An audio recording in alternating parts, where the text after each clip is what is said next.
These are your human rights. There are 30 of them. They belong to you.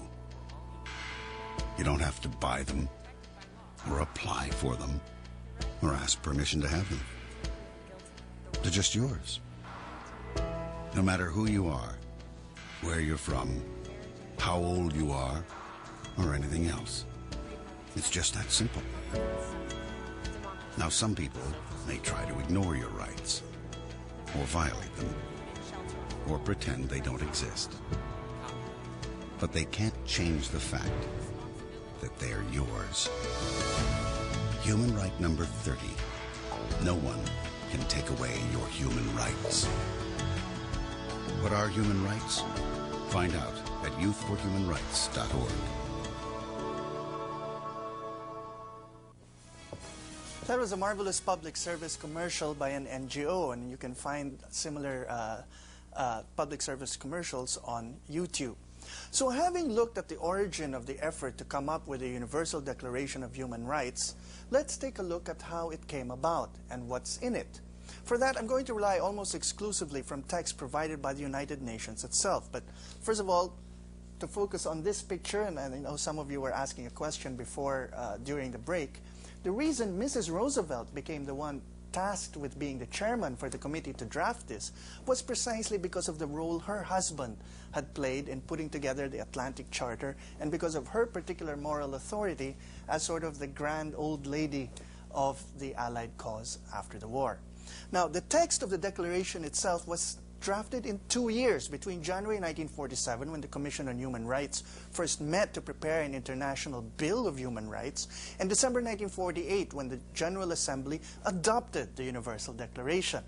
An 8-member drafting committee prepared the preliminary text of the Universal Declaration, and the committee, chaired by Mrs. Eleanor Roosevelt, agreed on the central importance of affirming universal respect for human rights and fundamental freedoms, including the principles of non-discrimination and civil and political rights, as well as social, cultural, and economic rights.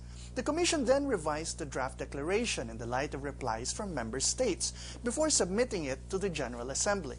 Now, the General Assembly, in turn, scrutinized the document, with the 58 member states voting a total of 1,400 times on practically every word and every clause of the text.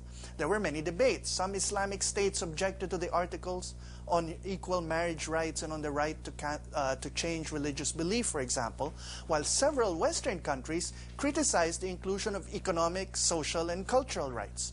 Now, on the 10th of December 1948, the United Nations General Assembly unanimously adopted the Universal Declaration of Human Rights, with 8 abstentions. And since then, December 10th is celebrated every year worldwide as Human Rights Day. Now, the adoption of the Declaration was immediately hailed as a triumph, uniting very diverse and even conflicting political regimes, religious systems, and cultural traditions. During 1998, the 50th anniversary of the Universal Declaration, it was commemorated all over the world as Human Rights Year. Now, the Universal Declaration covers the range of human rights in 30 clear and concise articles. The first 2 articles lay the universal foundations of human rights. And BJ, would you like to read them? Sure. First, human beings are equal because of their shared essence of human dignity. Number 2, human rights are universal, not because of any state or international organization, but because they belong to all of humanity. Now, the 2 articles assure that human rights are the birthright of everyone, not privileges of a select few, nor privileges to be granted or denied.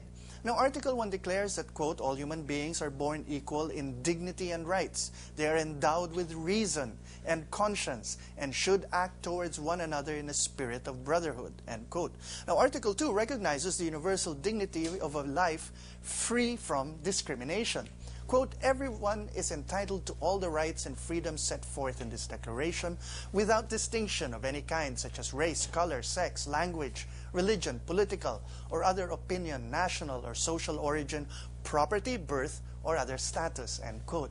Now, the first cluster of articles, 3 to 21, sets forth civil and political rights to which everyone is entitled. The right to life, liberty, and personal security, recognized in Article 3, sets the base for all following political rights and civil liberties, including freedom from slavery, torture and arbitrary arrest, as well as the rights to a fair trial, free speech, and free movement and privacy. Now, the second cluster of Articles 22 to 27 sets forth the economic, social, and cultural rights to which all human beings are entitled. Now, the cornerstone of these rights is Article 22, which acknowledges that as a member of society, everyone has the right to social security and is therefore entitled to the realization of the economic, social, and cultural rights, quote, indispensable, end quote, for his or her dignity and free and full personal development. Now, 5 articles elaborate the rights necessary for the enjoyment of the fundamental right to social security, including economic rights related to work, fair remuneration, and leisure, social rights concerning an adequate standard for living and for health, well-being, and education, and the right to participate in the cultural life of the community. Now, the third and final cluster of Articles 28 to 30 provides a larger protective framework in which all human rights are to be universally enjoyed. Article 28 recognizes the right to a social and international order that enables the realization of human rights and fundamental freedoms.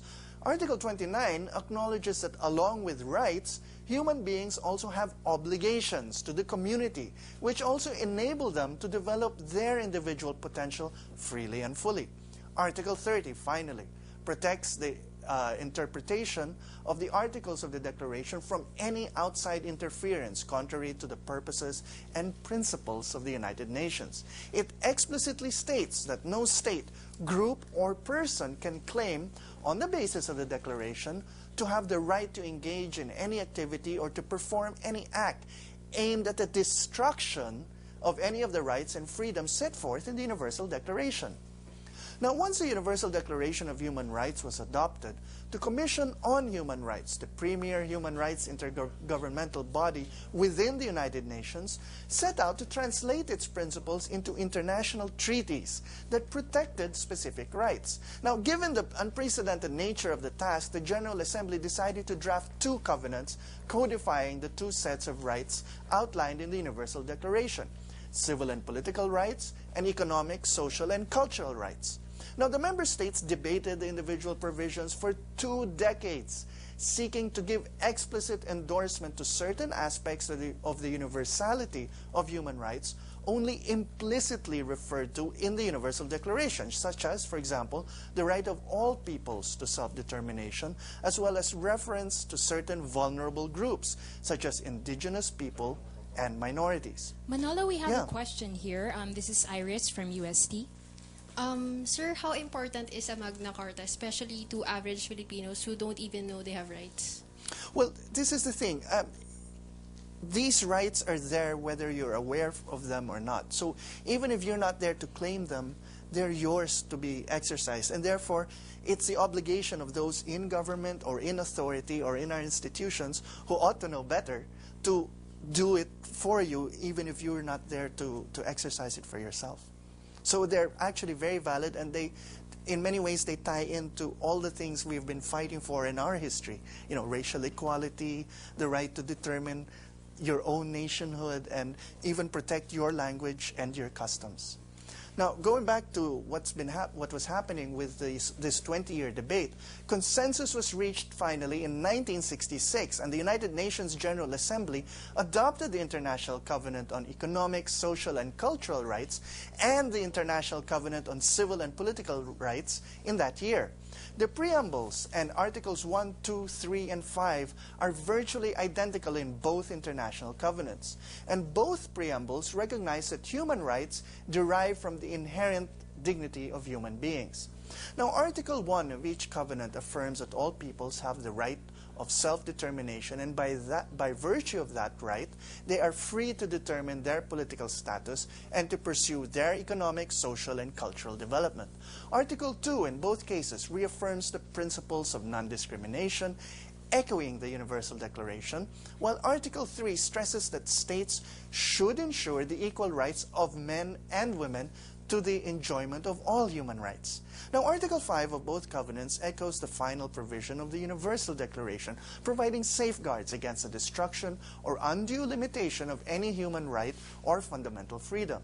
Now, two optional protocols elaborate certain provisions of the Covenant on Civil and Political Rights, one providing for complaints by individuals, the other advocating the abolition of the death penalty.